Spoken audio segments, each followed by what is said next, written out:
Alright, let's see if I remember how to do this. Hello everyone, welcome to the podcast. This is Nirav. That's good so far. So far you're crushing it. Doing great, bud. Alright, welcome to A Court of Bros and Broses. This is a podcast where three straight men are on their maiden voyage through Sarah J. Maas's masterpiece. Sarah J. Masterpieces. Masterpiece. A series of Court of Thorns and Roses book. Yeah, I think anyone listening would get the gist of what we're doing. Are you okay? We're reading those books, and we talk about them here. Hello. If it's your first episode, you've picked a strange episode to start with. But we welcome you anyway. My name's Nirav, as I said, and I'm joined by my co-hosts, Joe and Patrick. Say hello. Hello. Hi. All right. Enthusiasm, charisma. Yeah, good enthusiasm. So, if anyone... I never know what to do. I never know what to do there. It's been like 10 episodes. I don't... That's fair. I don't know what to do with my hands. What do I do with my hands? I've listened to other podcasts since then, and other people, like, other times the other co-hosts will say their names, but you say our names before that, so I didn't know if I should also say my name again. Yeah. So, I'm Joe, but you can call me Patrick. Don't do that. I actually would ask that you don't do that. That maybe is the one name I would ask that you not use. Yeah, that name sucks. Anyways, my name's Patrick. Yeah. Patrick, could you say your full name that apparently triggered the TSA to think you were a terrorist? I won't do that, actually. I have your social security number. That I will do. Well, it's good because your name is so generic that, like, there's 4 billion of you, so no one would ever find out which one you are. That's a good point, actually. Patrickson? Yeah, that's it. It's a good name. Can you imagine if your parents named you that? No. I mean, there are you know what? There are people who have named their parents things like that. People named their parents? Sorry, parents who have named their children. In your custom, like do that. the children name the parents? That sounds like a fun custom, honestly. That actually sounds good. So let's actually, you're the one who has the child. If we were doing that, what would your child have named you? If my child could name me right now, he would name me That's what he would name me right now. Okay. That's all he says. I think that would sound too foreign for the current TSA. I agree. They wouldn't like that. That's a good point. They wouldn't like that, yeah. Yeah, Swung too far in the opposite direction. Too many syllables. If anyone is just joining us from the last episode and didn't check out my little Christmas hello to everybody, just a note from that. We have a website. Hooray! It's at acobabpod.com, so acobabpod.com. It's got links to all our stuff and also a little blog posts. The only one we have on there is a reading list that I compiled from a bunch of different friends of the podcast of things they read this past year. It doesn't have to be a new book, and just a recommended reading for you guys. So check that out on our website. And yeah, I guess that's about it. I did want to say one other thing that we discussed, or rather I discussed with myself in that episode, was that our demographics for our show are now showing that our audience is 98% female and about 40% is between the ages of 16 and 25. So we have a lot of Gen Z women who are listening to this podcast, and I was thinking how do we kind of cater our reference points to them? So I was kind of trying to figure out what are they into right now, and I tried to check online, and the first thing that it told me was they're into PlayStation 5, which I don't know if that's it. I don't know. Do you guys have any ideas? Are you sure you didn't look up your own interests? No, I didn't. I'm on a list from glamour.com of what your teenage girl actually wants for Christmas this year. Got it. I mean, honestly, before I had a child, I was on TikTok daily, and I could have told you all the hottest trends. But It has been a year-ish, and I am so out of touch with what that generation... Because, before I was very tuned in on exactly what they like. Yeah. But now, just so out of touch. Yeah, dude, you were so skibbity, it was crazy. That's pretty skibbity of you. So I don't really know I feel what... like a fucking boomer saying that. Or just the way that I did that, I didn't like that joke. But I will say, Nirav just discovered today what cooked is in all of its various usages. Well, that's not true. There's no way I've known this, but I haven't thought about the fact that there were so many different uses of it. like, and that they're all different. Like, because I've been using it because I'm a cool guy. You just keep saying everything's cooked. You're not using it right. You're just, hey man, it's so cooked of you. Hey man, that's cooked. I just thought it would be cool. That look, they're also recommending MetaQuest 3S headset for your gamer teen. I think you've been compromised by ads. Maybe. There's a lot of skincare products I'm skipping over because I don't understand what they are. All right. Anyway, I'm going to close this tab because I am certainly on a list now. It is pretty funny to look through a list of things that you can use to connect to a different audience that you might not be familiar with, and then you skip over all the things you're not familiar with. That is extremely true. All right. Well, regardless, shout out to our listeners, and thank you guys for listening. We're like very grateful, and hopefully the audience keeps growing, and we can more importantly retain the folks we have. So let's be entertaining now, and talk about this book that is things have happened in these chapters. Events took place. Yeah, I can confidently say that. This set of chapters is the first task, which is funny. I was listening to this, just the first chapter with Alexa as we were driving somewhere, and Amaranth, or no, whoever is, I think Farah is just describing what she sees in the first task, and she begins describing a labyrinth. I turned to Alexa, I was like, are you fucking kidding me? Ain't no way they're doing the Goblet of Fire Triwizard Cup. I know I said I would stop mentioning that book, but like, as soon as she was describing a labyrinth, I was like, no fucking way are they doing a labyrinth task for the first task. This it was not the first that, task. thankfully. No, it was actually Dune was the thing that happened.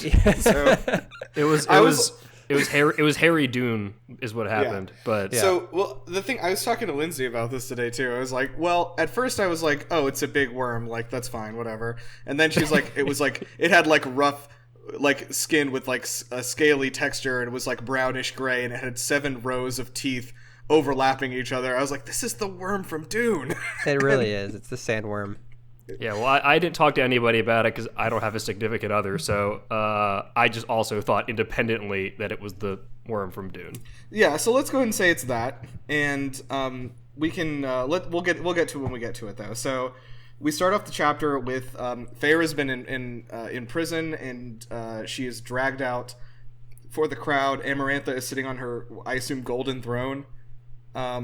Probably. And I think we all agree that Tamlin is wearing a metal bikini and chained to that throne. Yeah, I like to we think did decide that was canon. Yeah, he's wearing the Princess Leia Jabba outfit. I do like to think that she's sitting on Tamlin like he's a little step stool. That's actually way funnier.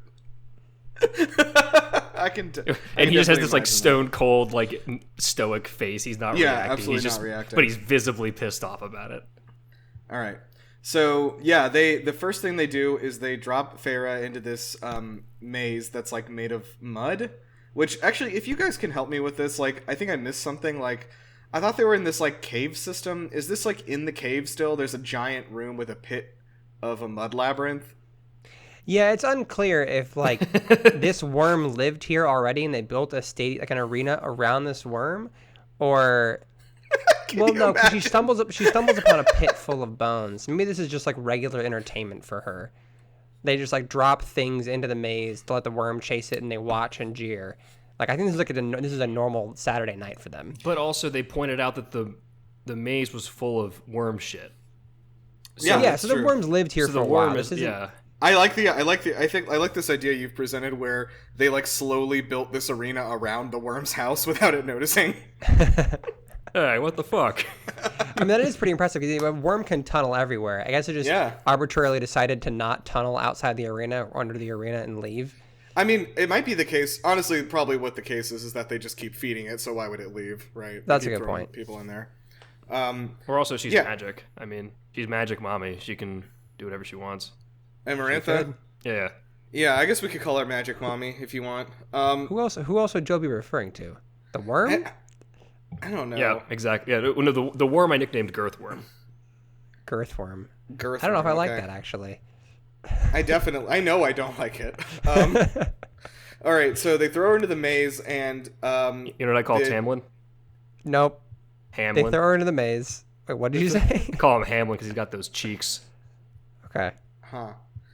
What? Okay. I thought you were going to say you also called Tamlin Girth worm. That would have been way funnier. Okay. Well, she realizes the maze is full of bones, and she's like, no, environmental storytelling. This was confusing. Her just trying to describe this lab. It was difficult to like. I did not know what was happening. It was difficult to visualize the physical space this was taking place in. Well, she just she kept shouting out. She's like, "Okay, I took a left, then a right, then a left." I'm like, lady, I am driving on the highway. I don't know what's happening. I mean, I don't think you're supposed to visually exactly in your head know how many lefts and rights this maze has. Only that it is labyrinthian tunnels that she is trying to navigate and getting lost in. Right. So there's a bunch of bones everywhere from people that the worm has like eaten and then shat out, I guess. And then Feyre is like, okay, what am I gonna do? And then she's like, she has an idea to make a ladder because someone says something about it, like, oh, do you need a step ladder? And she's like, yes, actually. And then like, so explain to me why she didn't just do that, because she started to climb the thing and then stopped. Like, well, I think at the time she didn't have any bones, or she hadn't. I don't know. I'm just imagining you're being chased by a giant thing, so the first thing you're gonna do is try and scramble out of the pit. And someone says, you need a step stool, and she's like, I'll use the bones. Oh yeah, no. I'm with her on that, but the thing is that she started building the step ladder, and then she got like halfway up it, and then she just was like, I shouldn't do this. Instead, I should go back down and have this other idea. What she wanted to do, she wanted to get the worm down in the confined space for her trap later, that she has like the bones all on the ground, so she had to go back in the pit and build the trap and then climb out to then lure the worm in. Well, what I gathered is she started building a step stool, but it wasn't large enough to get out. So she took a bone and snapped it over her knee, and she was going to use those as like ice picks, and she was going to use those to like ride the worm. Yeah. Nope. Yeah. She wasn't going to do the Dune thing. Woo! But honestly, I won't lie, I did wonder if she was going to do that. Disappointed she didn't. I absolutely thought she was going to. Yeah, I thought she was going to. But she snapped the bone over her leg to like use them to like climb out of the pit. And I think when she snapped it over her leg, she's like, or these are sharp. I can make a trap. I'm actually surprised in her confidence that a few bones could kill this giant sandworm, because I would not have had the same thought. Dude, Feyre has nothing if not ass loads of confidence. That's true. She's very confident. Unearned confidence is a powerful thing. But yeah, I mean, it seemed like there was only one way in and out of this little layer that she was stuck in. So she just lined the tunnel with a bunch of bones. It seemed like long. I'm guessing long bones, because they had to be pretty deep in order to actually kill the worm. Yeah, they were. She said that the worm was being fed something the size of cattle. So I assume they were pretty long bones that were in there. Yeah, I think so. I think like they were pretty clear that bones. they weren't like human skeletons. Yeah, she was using like animal bones. So like that all worked out. I think I was a little bit like. Maybe I overestimated the size of the worm, because I thought it was a dune worm. Like maybe it was actually a lot smaller, because I was wondering how a bone that she could snap over her knee would be able to like pierce through the skin of this thing and kill it. But I was imagining because I imagine Feyre is probably like, I don't know, 5'5" or something, 5'6". I don't know. Sure. The worm is probably like maybe like 10 feet in diameter. Okay, that's a lot smaller than the worm I was visualizing, so that's probably on me. Yeah, or maybe, I don't know. I guess they don't really. I was imagining it was big enough to swallow her whole. Yeah, but like not so big. Because otherwise, if you think about it being too big and it digs a bunch of tunnels and all that kind of stuff around this arena would be insanely large. Yeah, that's true. I mean, I also didn't know how big the arena was, so. Yeah, I didn't have a lot of context for the size of what was going on, but I also wasn't. Yeah, regardless, Feyre executes her trap. After covering herself in muddy shit. Like, she realizes the worm is blind, and so she has to mask her scent and covers herself in muddy shit. Yes. I repeat again, muddy shit. She gets down on her stomach and rolls around in muddy shit. I just think that's hilarious. If it wasn't clear, Rhysand gives us the nice the context for that, which I thought it was pretty obvious, but I like that Rhysand does give a snarky explanation. Yeah, I didn't think that the writer needed to add in like somebody saying it. I thought she made it pretty clear already. Yeah. Rhysand just like, and Rhysand just says snarkily, and Feyre has made herself invisible. I'm like, thanks, Rhysand. Just letting us know that Rhysand's here. He's watching. He's providing commentary. I like the idea that Rhysand is actually like the official commentator, and he's like at a microphone. Oh, so he's the... I'm not going to say the name, but yeah, I like that. Yeah, the guy from The Thing. I know who you're thinking of. Yeah, it's hard not to... You're talking about Magnitude from Community. Yeah, yes, actually. Pop. Yes. Same actor. Fun fact. Yeah, okay. Well, yeah. So, Lucian... You just did the recent thing and explained a bit. Yeah, I did. You're right. But yeah, that is him. Oh, I had no idea. That's insane. Yeah. Good for him. That is Tim. Okay, so... Lucian is also, like, I guess doing some announcements on the pit, and he's, like, trying to help her out. But, yeah, she lures the creature into the pit. It gets impaled Not doing on the bone some spikes. announcements. I think he just yells one time, like, to okay, your a left. single announcement. He just kind of says, to your left, which is, that is important because he apparently gets punished for that later. But, yeah, he does yell, to your left, to get her kind of hint right as the worm's coming around the corner. Yeah, so... it's basically, like I said, yeah, she gets the worm tricked into impaling itself on the bone spikes, and I guess it just like dies right there. And she just it's pretty impressive. It must have been a really, really good, like, I don't know how did. I think this is one of those things that I would be like, I would like to see this executed in like whenever the TV show comes out, like how this would look in real life, because I'm curious. I'm imagining she has to make the bone. Like the opening of the hole surrounded in bones are on all sides of it, otherwise it won't work. And she has to do it such that those bones are extremely long, and so where that she makes that opening so small that it's just narrow enough for her to like dive through, in theory unscathed, which didn't actually happen, but just big enough for her to like dive through, and the worm gets impaled as she goes through it. So I imagine that she left a very small opening for herself to dive head first through. Yeah, I could see this being like a cool little action scene. I think I was just confused about what was going on a lot of the time, but like I also, for some reason, I was visualizing her bone spike trap to be like, you know, like when you go to like get a rental car and they have like the spikes sticking out so you can't drive it off the lot. That's what I was thinking she was setting up. And it just like stopped the worm and it like deflated and fell over. The nice thing about that is she was able to leave the lair, and as she left the lair, the bone spikes retracted into the mud and then popped back up again when she passed. Yes.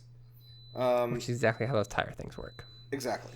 Okay, so... We had to explain that to our audience because apparently half of our audience is not old enough to rent a car. So that is we do also have to explain that.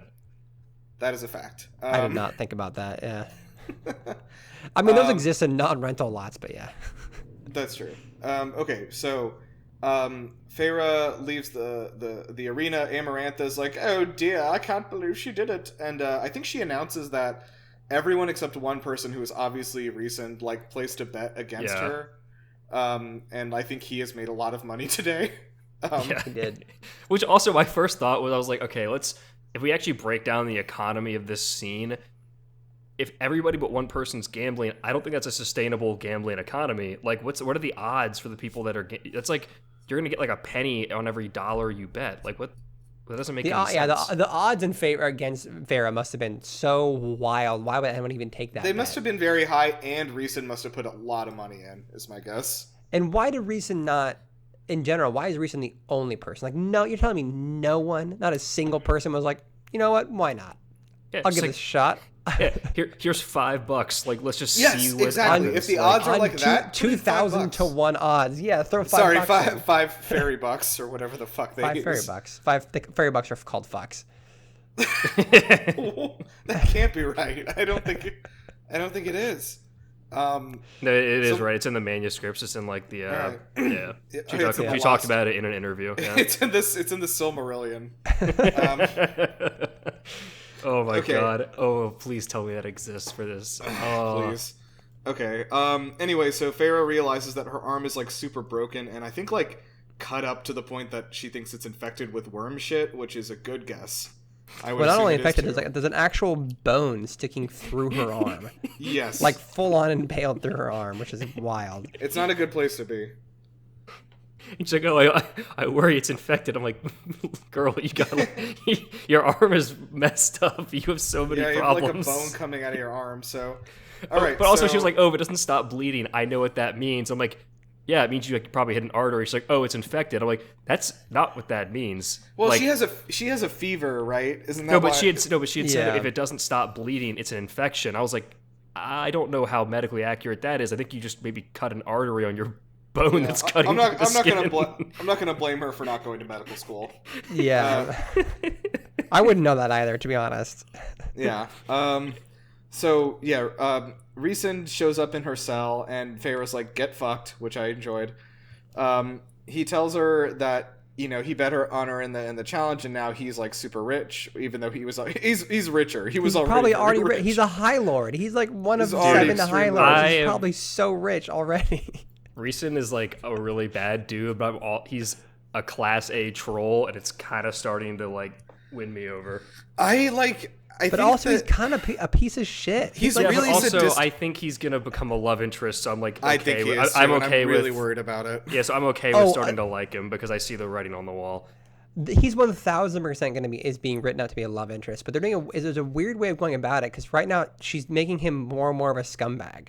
Like, not to jump ahead, but like making Feyre dress skimpy and like toting her around and making her dance on his lap. I'm like, this guy's gonna be love interest in the next book, and he's a fucking piece of shit. Yeah, I wish I like. We'll get to that. It gets real dark in like he's pretty gross. chapter 39. It gets pretty gross. Like out of nowhere, really. It was just uncalled for. Yeah, it's weird because I was like, I also was kind of like, oh, like I see where this is going, and like, in the next book clearly he'll be a love interest, and then I was just like, he's like treating her like not just like an animal, but like also like in a sexist way, and then like also like just demeaning and dehumanizing her at every turn. It's not really like, it's not like it's a enemies to lovers thing where it's like we don't get along very much. It's yeah, and like the only thing that the only redeeming quality he's presented is that every 3 sentences she has to say how hot he is. Yeah, that's true. And let me take this point to say that I counted 3 instances in these chapters of Feyre talking about Rhysand and using the phrase his male form. Which I was excited about. I was waiting to hear about somebody's female form, but it didn't happen. I love the idea of being like her telling him to go fuck himself. Go fuck yourself, you hot piece of meat. Like, just as she's thinking. I love the idea. Like, yeah, definitely her tone is changing like that halfway through the sentence. Yeah, but it's like I think I would believe more that she's attracted to him if she didn't mention it every 4 sentences. You know what I mean? Like, it's just that's not how people operate in real life. In case the audience forgot, Rhysand is a fucking smoke show. Mention it once when he appears in the scene again. Okay, and then you don't have to keep telling us again and again and again how like rippling his arm muscles are. She did not. I don't. And to be fair, I don't think Feyre actually did mention his arm muscles. Yeah, really, not this time. No, he has not. They have not mentioned his forearms. Yeah, wow. Joe would know. Joe has the forearm radar. I am so into forearms. The forearmed are. Radarm? Yeah, radar. Radarm is good, actually. There we go. I got Radarm is really good. We're going to cut out the last bit there, but we're just going to say I nailed it. Actually, I edited it in. Damn. Yeah, I don't know. It's however much it was in there before, it's in there twice as much now.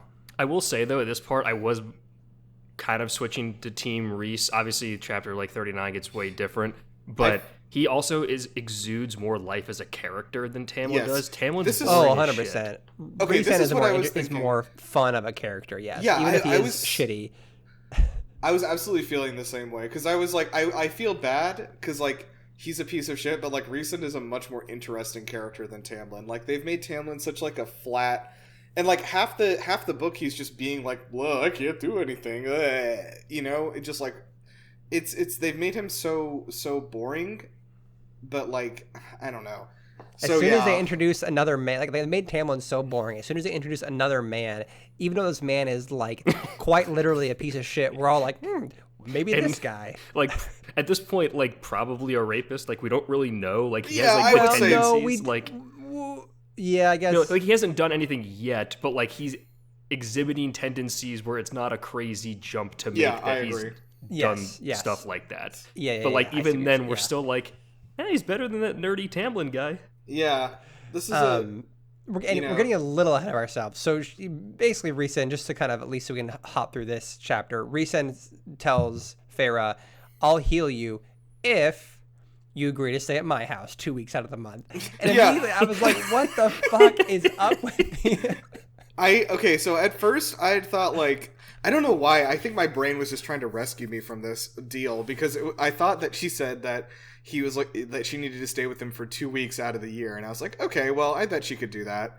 And then I found out it was like, you said it again, and I was like, that's half the fucking month. So you want her to spend half of her life with you.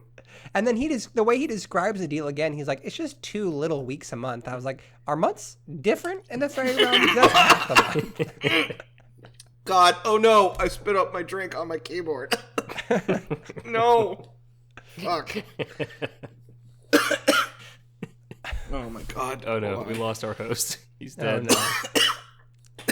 Oh, no. He drank the wine. I was just... This episode's brought to you by Topo Chico. We do kind of figure out Rhysand's still extremely questionable motives fairly shortly after this. But while it was happening, I was like, what is it with these fucking fairy lords and getting this one poor human woman to like be a captive on their property? Like, as soon as she's free from Tamlin, now she's a captive of Rhysand as well. It's like, oh my gosh. Yeah, I think Sarah J. Maas has a very particular fetish. I think we might be in the episode of the author's barely disguised fetish. Yeah, I agree. It's something that, like, okay, I know this exists as a thing that people are into. It's not a thing I'm into, and it makes me uncomfortable. I'll just say that. I don't like people being kidnapped and then having Stockholm Syndrome and then getting kidnapped by a different person. It is also kind of funny. It's like an animal who's in a trap, who's freed from that trap and going, oh, thank God I'm free, and taking 2 steps and landing on another trap and being like, again. Yeah, not again. Not again. She's free from Tamlin for I will a few say weeks. At least, I will say at least the scenario presented was like, hey, your arm is fucked up. I'm the only one that can heal you because Lucian was punished and can't help you. You're probably gonna die. You're like basically passing out as we're talking. You can either accept this deal or you can die. So from Feyre's perspective, it is a very reasonable deal to make. Yes, 100%. Yeah. From Feyre's perspective, again, I agree. To the point about Rhysand being terrible, is he grabs her arm and like fucking rips at it at this point. Like, as it's broken. He twists the bone. He's like, how does this feel? Like, just twist the bone around to like, dude. And that's why I'm like, are we really going to rehabilitate this dude? Are we really going to do this? Yeah, so like even in this chapter, I'm like, oh man, they're setting it up now. She's gonna be a prisoner in his place. Like, this is my mind's going through. She's gonna be a prisoner at his place next book, and then she's gonna start slowly falling in love with him. I was like, all right. And then the next chapter, they go into, oh no, they're doubling down on Rhysand just being just real filth, like real nasty boy. Yeah, I don't know that I've had, and maybe I'm forgetting nasty it. Nasty boy, nasty business it is.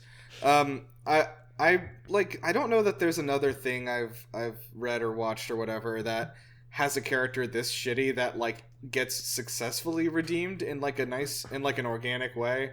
I mean, I'm sure I'm forgetting something at the moment, but like I don't know. Like, I don't know about this one, Sarah.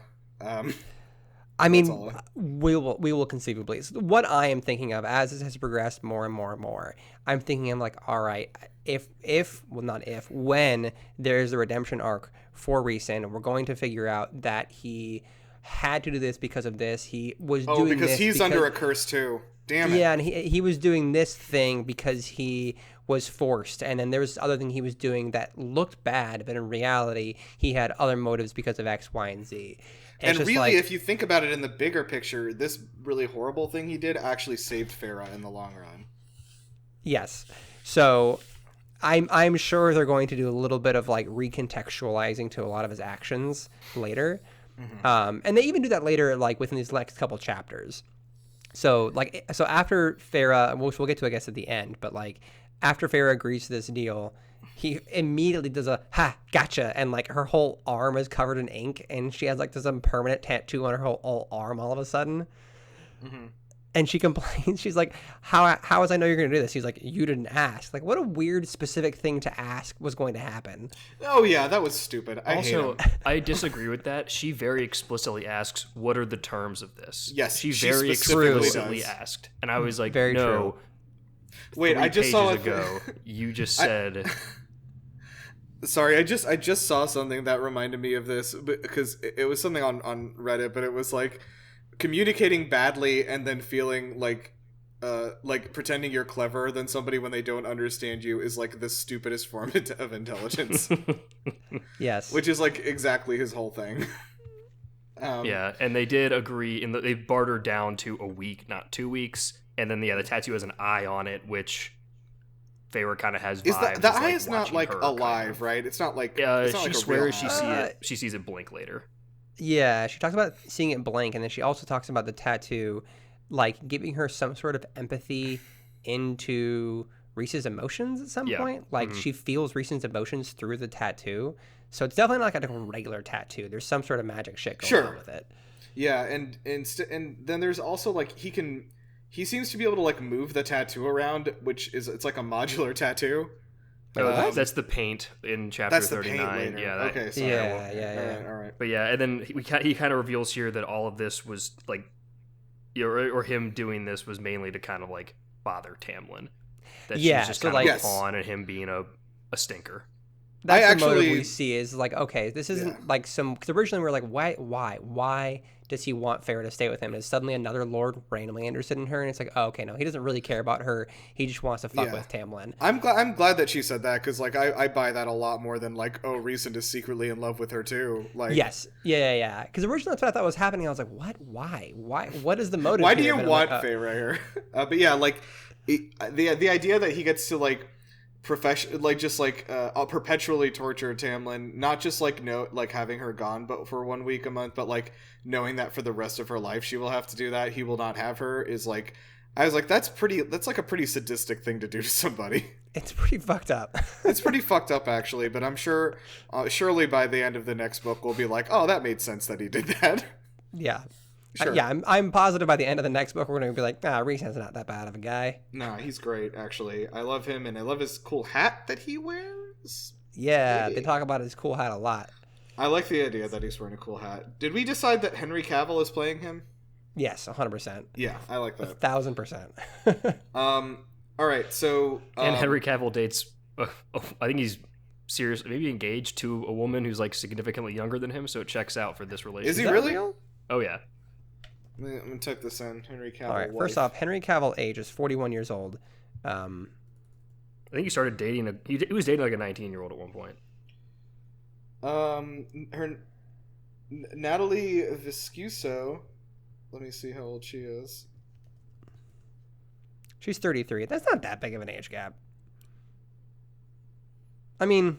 Who am I thinking of? No, that's like totally perfectly fine. There was a specific relationship he had. Yeah, she's only 7 years younger than him. I mean, like, I don't think that's that big a deal. She's in her 30s. What were you thinking of? Leonardo DiCaprio, probably. Oh, yeah. Oh, no, he dated a 19-year-old. Yeah, I found it. How old was he at the time? He was 32. That's rough. That's rough, buddy. She was a freshman at Bristol University in England. Yeah? All right. So yeah, I'm saying the casting really worked out here. Yeah, not amazing. Okay, so we go to the next day, and Feyre is now being given like random chores that are just obviously to like. This part was so weird. I was like, "What is happening?" I was like, "You just fought a fucking earthworm." Like, what is this? Yeah. This is not the second task. She even jokes about that. She's having trouble cleaning a hallway using dirty water, and she even jokes, she's like, I just fucking killed a worm and I'm having trouble cleaning a hallway. This is stupid. So they get a so she's trying to like scrub I'm imagining her using a toothbrush and trying to clean this big hallway. But it's more specifically, they gave her like a bucket of water that was dirtier than the hallway itself. Yes, so like her cleaning is just making it worse. and then It's very randomly, funny. It's pretty good. Yeah, the guards, honestly, the guards were playing some pretty good pranks on her. Like, That's all of this was very fraternity hazing kind of. Yeah, that's a good way to put it. 1,000%, exactly what it is. So really, it's a bummer that Farah is saved from this, because they're actually like admitting her into the ranks of their cool club by doing these fun tasks. You too could be a guard for Amarantha. Yeah. But and so out then, of the blue, is it Lucian's mom shows up? Yeah, Lucian's mom Lucian's visits. And she's like, hey, I made you some cookies, and also I cleaned your bucket of water.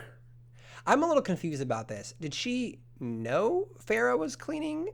Or did she just was she going to check on Farah to see if she needed help? Yes, the second thing. So she showed up there to thank her for saving Lucian, and then she sees what task that Farah has been tasked with, and she uses magic to turn the water clean so that she can do her job.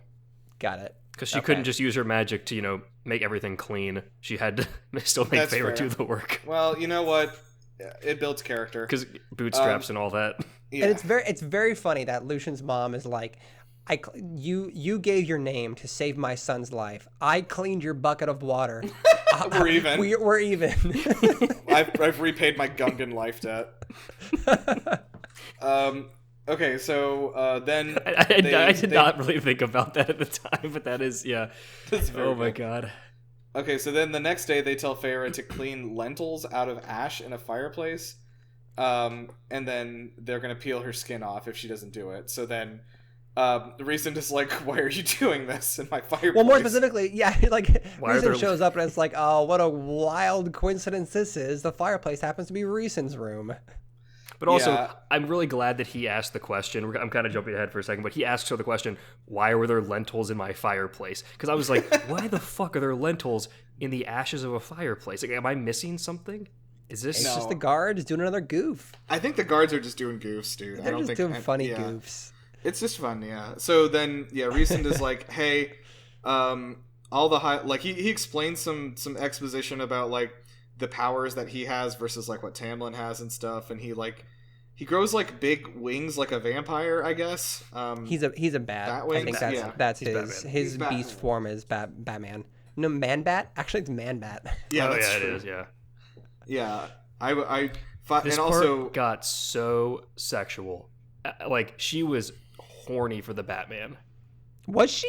I did not get that vibe. Yeah. I got. I thought she Jared, she had just watched Nosferatu, so she was actually really horny for this guy with big bat wings. No, when she was talking, she's like, oh, you could see the wings, or the tips of his claws behind his big shoulders, the vein, the light shining through the veins in his wings. I was like, that's a very interesting way of the way you're describing this sounds sexual.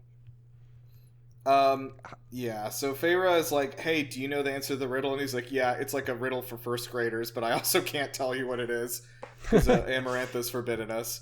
Here's what confused me is that he heals her 2 days ago, right? He heals her from this thing, and which is clearly help. I would define that as help. And then now 2 days later, she's like, what's the answer to the riddle? And he's like, Amarantha has forbade us from helping you in any way, and once she forbids us from doing something, we cannot do it no matter what. I was like, hang on. Okay, I'm giving probably too much credit to Sarah here, but it's very possible that Amarantha found out that he did that to heal her and then gave an order nobody can help her at all. Got it. Okay. Or no one can help her was specifically in guard. She got so specific with the no one can help her with the riddle so that him healing her was just a loophole. Maybe. I don't know. Yeah, or he's just also lying, or it's inconsistent. He would never lie. Or I won't believe he doesn't know the answer to the riddle and he's embarrassed about it. I don't know what love is. That's definitely what it is. He says, I want to know what love is. I want you to show me. But yeah, I'm going to go ahead and say that's canon, is that he's embarrassed he doesn't know what the answer is. So yeah, he tells the guards not to keep hazing Farah and uses magic to clean the lentils and stuff. So yeah, they're clearly establishing that this guy why is he so invested in helping Farah? Maybe something is here. Oh.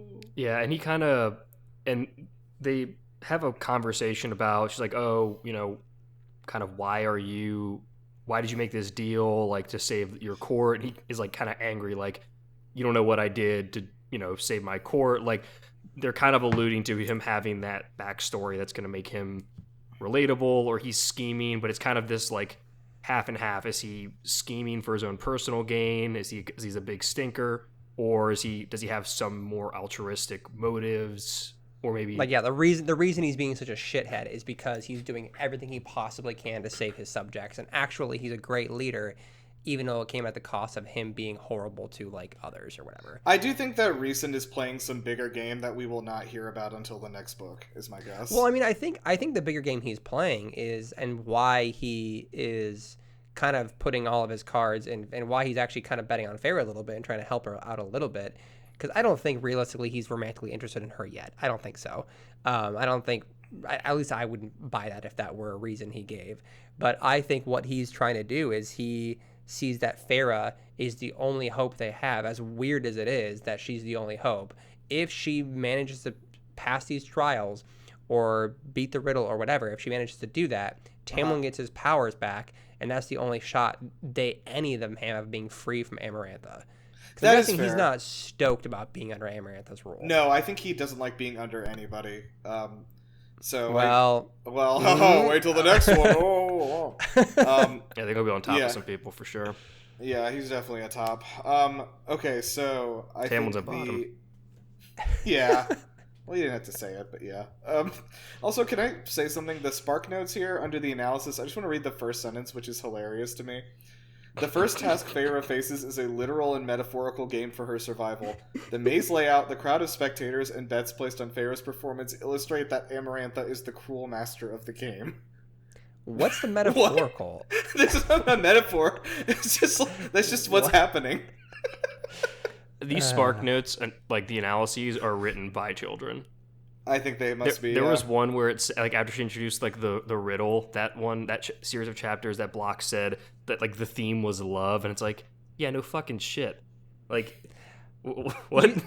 You say these are written by children, but I still don't actually know who these are written for, because it calls these notes, quote, a study guide. I'm like, I still like. No, like, are they reading this in a fucking school? Why is this even on here?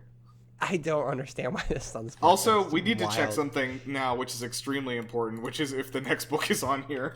Hold on. Oh man, we're gonna be so boned if it's not. We're gonna be fucked up. Don't you dare type while we record, or Rachel and Alexa will kill us. That's true. Oh shit, I think it's here. Yeah, they do have the next one. All right. The summary at the top. Nirav just read the summary. In this book, Feyre and Rhysand fuck. It doesn't say that. The summary. I didn't read the summary. Okay, so yeah, that was an interesting sequence of events that happened in this book. But I think Patrick had a good idea, which is that I think we're close enough to the end that we can start to kind of place some bets. We got another chapter, my friend.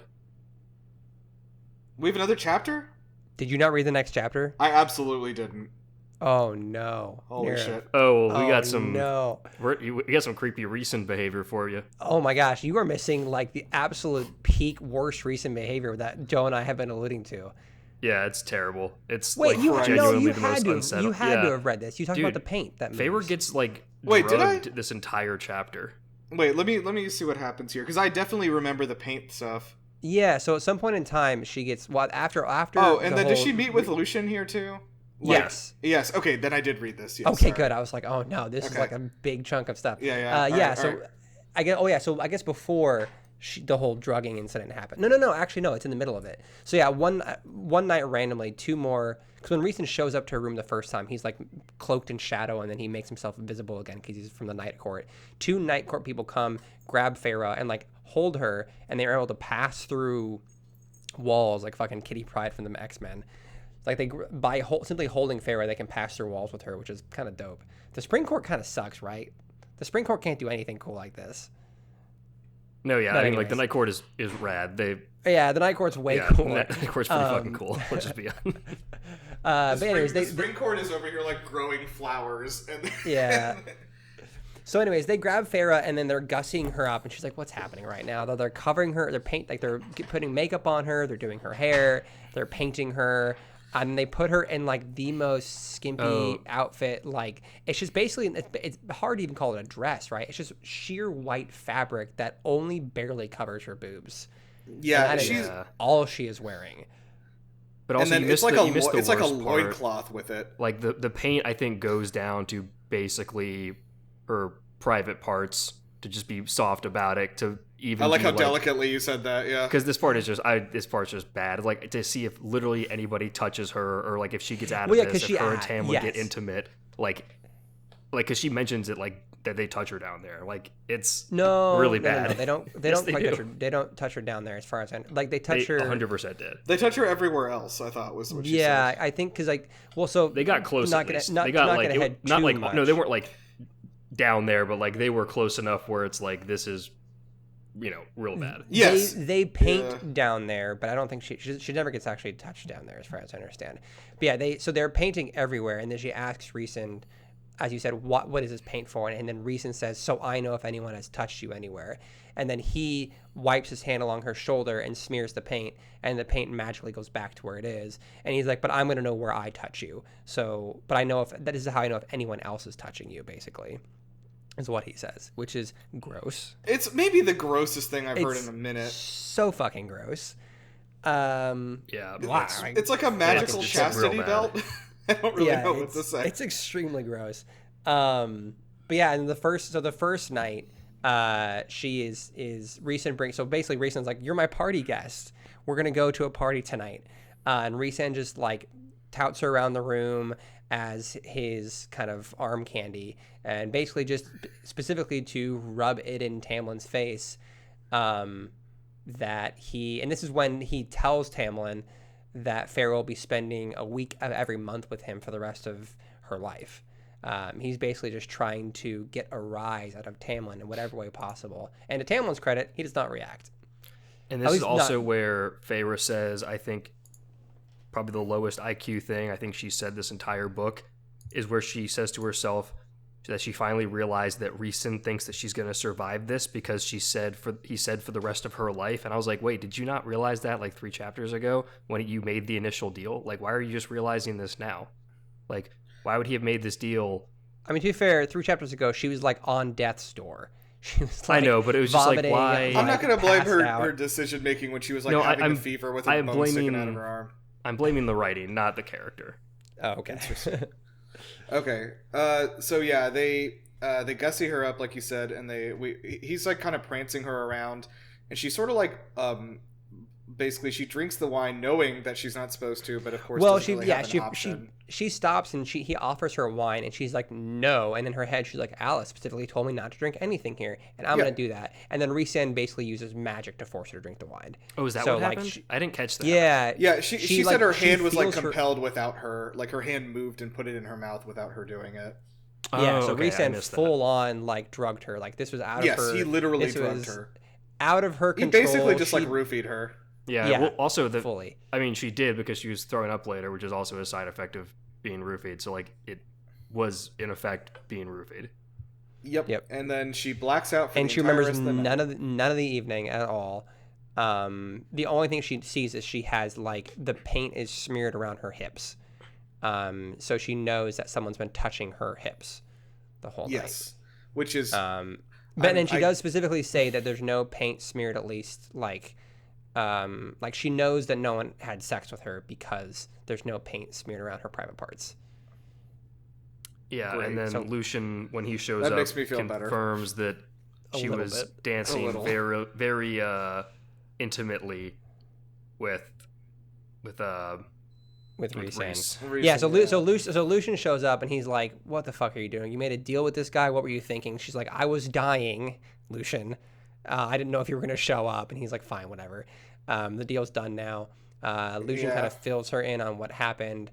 They talk about the fact that Lucian was whipped by Tamlin. Like Amaranth made Tamlin whip Lucian for Lucian's help for Feyre during the first task. And that's kind of it, right? Lucian's mainly just checking in on her. There's not a whole lot more beyond that. And then, he lets her know that the reason Tamlin hasn't done anything is that if he reacts, then Amarantha knows what punishments are the worst for him. So if he just does nothing, then she doesn't know how to pinpoint. It's certainly a strategy, so I'll give him that. Because Feyre assumes that Tamlin. She asks, like, "Oh, what spell is Tamlin under?" And Lucian explains what you just said, Joe. Like, no, he's not under a spell. He's just keeping himself calm. But so then Lucian leaves, and then it goes to the last night before the chapter ends. And then it's like then it's like it just does like a kind of a quick montage of like 3 or 4 nights of her getting drugged over and over again with the wine. And we assume the same thing happens every night, which is Lucian confirmed. Basically, you're dancing dirty all over Rhysand, and he's touching you inappropriately on the hips and stuff. Yeah. So, then we get to the throne room, and there's a confrontation with a High Fae who's tried to escape. And no, it's someone from the Summer Court. The one of the lordlings of the Summer Court. Yeah, one of the lordlings of because the High Fae of the Summer, like the head of the Summer Court, is in the crowd watching, as one of his subjects is kind of being put on trial. And this is when we see kind of a glimpse into maybe Rhysand. Like this is they're trying to paint Rhysand's maybe not that bad. Maybe he's not that bad. Maybe he has other motives. Don't worry about all those roofies. Have you thought about maybe he's doing it for a larger reason? Have you thought about that? Exactly. So like Amaranth is like telling, kind of asking Rhysand like, oh, explain what was this guy's plan? So Rhysand goes to this guy's mind and kind of basically says like, oh, he's trying to escape. He's working alone or whatever. And then I think Feyre says she glances at the Summer Court, like the High Lord of the Summer Court, and he seems kind of grateful in his eyes. So like Rhysand, like it seems like maybe Rhysand discovered more than he was letting on to Amarantha. Yeah, that like nobody else was trying to escape, but clearly when Rhysand was looking in the Lordling's mind, this was a larger escape plot or something is what we're being led to believe that Rhys just kind of is sitting on, and we don't know if he's going to use it for personal gain, if it's altruism. Like we're still kind of on this like 50-50 where I think it's supposed to be like a bait and switch. He's a bad guy, but he's doing it all for good reasons, but we've all kind of read books before. Yeah. Yes. So then he's, she's commanding him to do the same thing that he was doing where he like invades this guy's mind and like shatters their brain basically. And he does do it. Well, she tells him to shatter his mind, which in theory that leaves him to be like a husk, or like they're just kind of like this soulless husk. But Rhysand, instead of doing that, kills him. Oh yeah, sorry, you're right. So it's like you can look at that as like a mercy killing, sure. Yeah. But so we're left here. I will say one positive thing. Oh, sorry. I took that as like a mercy killing, and also because that sounds like a hellish existence, but also if he's still alive and able to talk at all, the plot could still be discovered. So it was, I didn't know. Oh yeah, that makes sense. I wasn't sure what state he'd be left in, so I was like, I could see this have, for a variety of reasons, being done. Yeah, I mean, 2 things can be true. I think it could be both of those. So, yeah. I will say that this is not a lot like Beauty and the Beast anymore. Well, so that's good. You're forgetting about being... No, I don't know. You can't give me this fucking time. I've got a fucking mind of steel. I'm locked down now. Yeah. Joe watched Beauty and the Beast 9 times over the winter break just so he can never be beasted again. That's all I do. It's all I see now. I think we should do a group watch at the end of this that book of Beauty and the Beast, and just be like, hey, this is a lot like that other book. Yeah. So let's put in our predictions for what we think is going to happen just generally, like for the last bit of the book here. So I think that Rhys is trying to get a rise out of Tamlin, because I think, Patrick, you kind of hit on it. Tamlin is the only one powerful enough ultimately with his full power to stop Amarantha, or maybe even without his power he's maybe powerful enough, but he's so passive and he's not doing anything that Rhys is trying to, albeit through very fucked up means, he's still protecting himself by playing both sides because he doesn't want to be held down, but he's also trying to push Tamlin to react in some sort of way by being this terrible villain. Again, through terrible means, but I think that's what the twist is going to be. Okay. I can see that. I still I'm questioning if that will actually come to pass. Like, maybe that's Rhysand's actual motives, but I don't think Tamlin will break. Like, I think Tamlin's going to probably remain fairly impassive through most of this until Feyre answers the riddle correctly, and then Tamlin is freed of his shackles, and he just like fucking. Well, okay, this is my question then. If that does happen and she answers the riddle, like, and Tamlin is freed, like, what does Amarantha do now? She's not like, she has to be killed for any of this to like be different. Yeah, you know no, I mean? she does not survive this book. There's no way. I absolutely not. So yeah, I'm thinking that there is some sort of plan. Like, I think that Rhysand does not like being under anyone's control, like we said, and he is probably plotting something to overthrow Amarantha in such a way that would lead to her death and him essentially taking her place.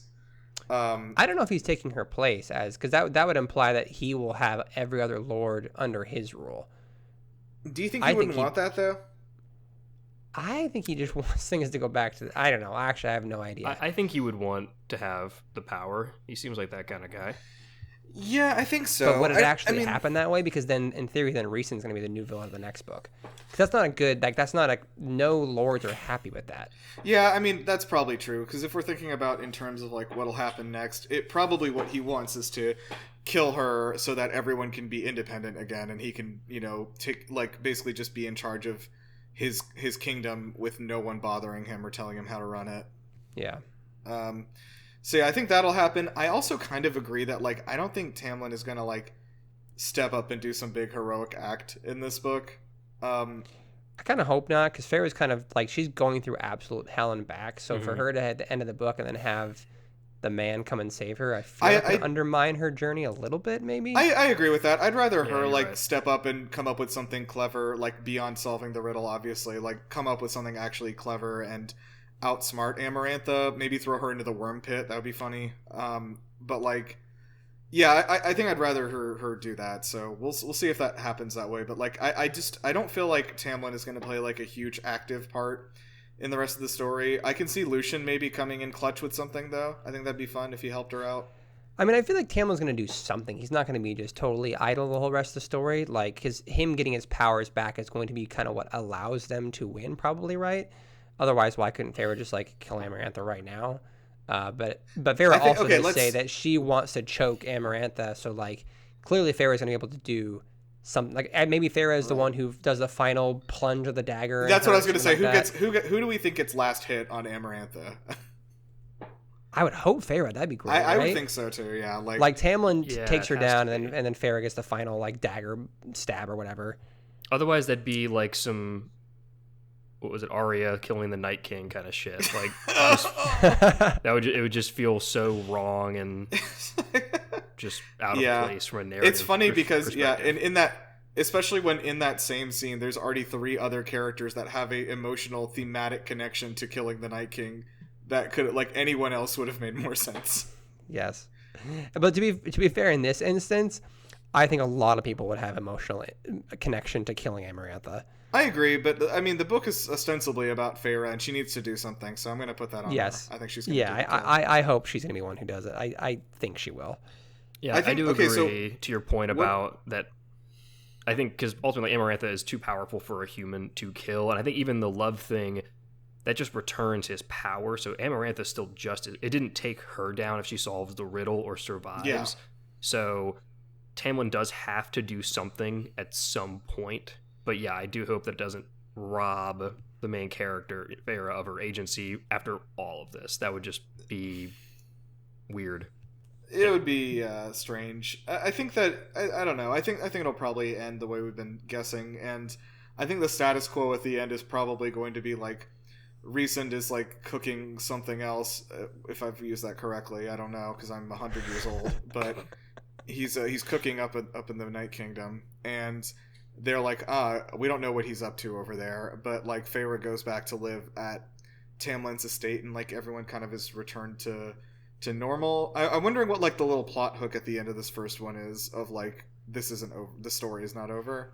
She goes for her first weekend first weekend at Rachel's place. She goes to her divorced dad for her first weekend there. Her divorced dad for the first week of custody, and says maybe he's not that bad after all. Yeah, Tamlin drops her off in his car, stands awkwardly outside the 2-story bedroom or 2-story house in the suburbs. Yeah. This is probably an apartment, honestly. Yeah, it's an apartment. This is very familiar for me. It's an apartment. Okay, so let's close out then. Thanks for joining us for this one. Just to give you guys an idea of our schedule going forward, we've got 2 more episodes to go for this first book. So this episode's coming out on January 3rd. The next one will be 17th, and then the finale of book 1 will be on the 31st. I have a special guest planned for that episode, which I'll tell the guys off the air here, but it'll be is it a surprise for us too? Okay. Yeah. Nice. I'll tell you in a minute. But and then during February, I believe we're going to be doing we're gonna have a Valentine's Day special, I think, because one of our episode days is gonna fall on Valentine's Day, which is like, we gotta do something. And then is that gonna be the episode with like our other ladies on the podcast? Yes, correct. Yeah, we have another podcast we're going to do an episode with then, and then I think our like big roundtable discussion for Rachel and Alexa, and I think Lindsay said she is tentatively interested, although she doesn't like talking in front of people, in joining us for that. But that'll probably be the last week of February, and then I believe in March it should be when we're starting A Court of Mist and Fury. So that'll be season 2. So yeah, just to keep y'all tuned. So we'll take a little break in between books to like gather ourselves, I guess. Right. Yeah, so okay, cool. And remember to check out the website is akababpod.com. You can find us at on all the bullshits. And we have a TikTok as well, and I might open up it seems like it's actually like taken off and people are using it, so I'll probably end up opening like a Blue Sky account for us in a bit here. Whoa, crazy. Yeah, I know. All right. God, you guys have no idea how much Nirav talked about Blue Sky when it was popping. It's popping, dude. It was every 5 Discord messages. It was, hey, what about Blue Sky? Yeah, man. Let's talk about it. I did that too. Big early Blue Sky. That's true. You were a big early adopter, more than me. I was early adopter, and then I stopped using it for a while. And everyone's like, now everyone's on Blue Sky. I'm like, fine. Yeah. You're a real hipster moment for you. Okay. So yeah, thank you guys for listening, and we'll be back in 2 weeks, and make sure to hit us up on, I don't know, if you want to say anything to us, you can, I don't know how TikTok works, comment on it, I guess. I don't know. Yeah. Just choose one of our videos at random and comment on that. Just choose one and comment on it. See it. I don't know. Rachel will find it, I guess. Yep. All right. Very good. Okay. We'll see you guys I have later. A new closeout slogan. Kind of a twist on the old one, maybe. We can't. We're so close to the end of this. Are you kidding? 2 episodes before the end, introducing a new slogan. Yeah. Okay, what is it? How about it's keep on smutting. Maybe we should work. I feel like we're losing a jumping off point. Okay. I'm already nostalgic for Keep on Trucking though. I am too. Like, this is the thing. After looking at our demographics, being that like almost all of our listeners are teenage girls, I am more convinced than ever that the majority of our listeners are truckers. So I think that we should stick with that one, because I'm not a fucking misogynist, and I'm not assigning gender roles to people. Nice. So anyway, let's so catch us on your CB radios and keep on trucking. Yeah. Keep on trucking and support your local bookstores. Yes, please do that second thing too. All right, we'll see you guys.